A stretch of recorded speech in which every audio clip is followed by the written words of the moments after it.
Hi, I'm Doug from the product team here at Sophos, and today we're going to be taking a look at device encryption in Sophos Central. Getting started is pretty simple. If your end users are already covered by Sophos Central endpoint protection, this is a quick over-the-air push to the agent that's already installed on their machines. If they're not using endpoint protection, simply head to the Protect Devices page, download the endpoint installer, and run it on any of the machines you'd like to protect.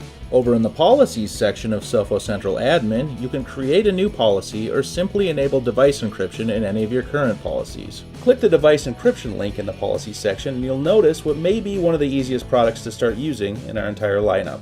It's a simple 3-button policy. We're enabling encryption, and then we can choose to require users to enter their encryption credentials upon startup and encrypt only parts of the disk that actually contain data. We recommend that you not enable this setting unless you're encrypting a fresh hard drive directly after an initial operating system installation. If you've chosen to require startup authentication, your end users will get a prompt on their machines to set encryption credentials and then restart. Upon boot, they'll enter their credentials to unlock the drive, and once logged in, the disk will encrypt in the background while they work. Back in Sophos Central Admin, we'll head to the Computers page and see that our machine is in the process of being encrypted.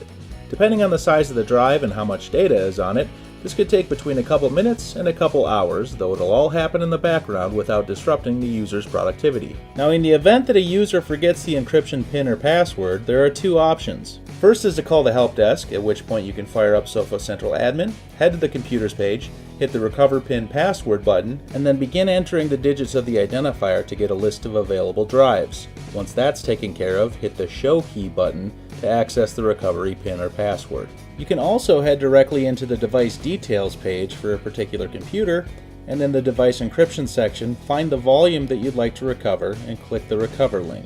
Give the recovery PIN or password to the user and, upon boot up, they'll have the chance to enter it in the BitLocker login sequence. At this point, the key is retired and a new one created. And if you've granted them access, your users also have the ability to retrieve recovery passwords themselves by using the Sophos Central Self-Service portal. Once they're logged in, they'll find a Recover link in the device encryption section, which behaves the same as the one used by the help desk.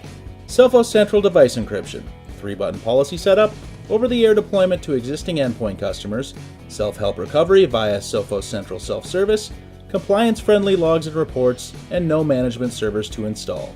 It's device encryption made simple, powered by Sophos, and managed from anywhere.